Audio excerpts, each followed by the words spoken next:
এই মেয়ে, তোমাকে অনেকদিন যাবত আমি ফলো করছি, একটা কথা বলবো বলবো বলে বলতে পারছি না। যাক, আজকে তো কেউ নেই, তোমাকে কথাটা বলি। শোনো, তুমি কিছু মনে করো না। এই আমি খুব দানশীল, আমার কোটি কোটি টাকা আছে, বুঝছো? আমি যাকে পছন্দ করি তাকে আমি টাকা দিই। এই যে দেখো। ও, এটা পছন্দ হচ্ছে না, অসুবিধা নেই, তোমাকে আরও দেব। এই যে দেখো, তুমি যদি আরও চাওয়ার চেয়ে বেশি, আমার কোনো অসুবিধা নেই, আমার টাকার অভাব নেই, শুধু আমার একটু ভালোবাসার অভাব। মানে বুঝতেই তো পারছো। এই তুমি যদি আমাকে একটু, খালি একবারে আমার খায়েশটা মিটিয়ে দাও, তাহলে। এই বয়সে কি শুরু করছেন? হ্যাঁ, আমি আপনার মেয়ের বয়সী, লজ্জা শরম নাই? টাকা নিয়ে সবাইকে সাথীছেন, কি উল্টাপাল্টা বলতেছেন? হ্যাঁ, বাপের বয়সে একটা মেয়েকে সেই সমস্ত কথা বলতেছিস, আবার টাকা সাথীছিস? ও, বুঝতে পেরেছি, তোমার আরও দরকার। তোমাকে গাড়ি বাড়ি আমি সব দেব, তারপরও আমার মনের আশাটা মিটিয়ে দাও না। মার চলেছ, কোনো অসুবিধা নেই, কেউ দেখেন, তুমি ভয় পেও না, কেউ জানবে না, শুধু তুমি। আরে মাই, একটা মেকানিকও। কি ব্যাপার, কোনো সমস্যা? উনি কে? আরে আলিফ, দেখো না, আমি এখানে গাড়ির কাছে বসে আছি, এই লোকটা কোথা থেকে এসে আমাকে নোংরা নোংরা কথা বলতেছে, টাকা অফার করতেছে, উল্টাপাল্টা প্রস্তাব দিচ্ছে। ছোট লোকের বাচ্চা, টাকার গরম দেখাস? এই, নিজের বয়সের দিকে একবার তাকাইছিস? তোর মেয়ের বয়সে একটা মেয়ে, তাকে এরকম উল্টাপাল্টা কথা বলতে তোর বিবেকে বাঁধলো না? লজ্জা করলো না একটুও? ঠিক আছে, অফার করতে মন চাইছে, বাড়িতে মেয়ে আছে না?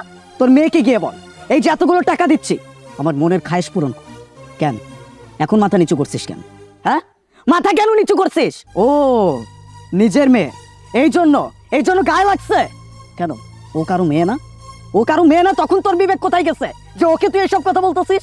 বয়স তো কম হয় নাই, এক ট্যাঙ্ক তো কবরের ভিতর চলে গেছে, এরকম কাজ করতে বিবেকে বাধা না?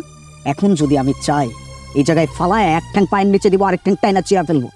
ভালোই ভালোই বলতেছি, মুরব্বী মানুষ, সম্মান দিয়ে কথা বলতেছি, একটা থাপ্পড় দিছি, এখানে গণধোলাই দেওয়ার আগে শুধরায়া যা। নেক্সট টাইম যদি এরকম কোনো কিছু কানে আসছে বা আমার চোখে পড়ছে, সেদিন কিন্তু আর ছাইরা কথা বলবো না। আর এই যে এতগুলো টাকা নিয়ে কথা বলতেছিস না, আল্লাহ পাক তোকে ধন সম্পদ দিছে, শুকরিয়া আদায় কর, মানুষের পাশে গিয়ে দাঁড়া, এই টাকাগুলো দিয়ে এতিমখানায় সহযোগিতা কর, ভালো ভালো জায়গায় সহযোগিতা কর, মসজিদ উন্নয়নে সহযোগিতা কর, আল্লাহ পাকও তোর উপর রহমত নাজিল করবে। আর যদি তাও না পারিস, আর নামাজ শুরু কর, প্রয়োজনে চিল্লাই যা, তারপরেও যদি মাথায় বুদ্ধি শুদ্ধি আসে। বাবা, এতদিন আমার এই বুঝটা ছিল না, তুমি আজকে যে বুঝটা দিয়েছো, এতে আমি আর জীবনে কখনো আমি কোনো মেয়ের সামনে এরকম করব না। আর তোমার সামনে আজকে আমি কান ধরছি বাবা, এবং অর্ডার দিচ্ছি তোমাদেরকে, আজ থেকে 5 ওয়াক্ত নামাজ পড়বো, আমি হজে যে চলে যাব, আর কোনোদিন এরকম করবো না।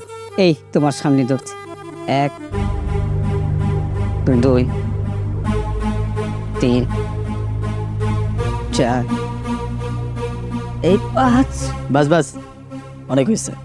এতটুকু লজ্জাবোধ আর বিবেকবোধ যদি থাকে, নেক্সট টাইম এরকম কাজ আর করবেন না। জান এখান থেকে।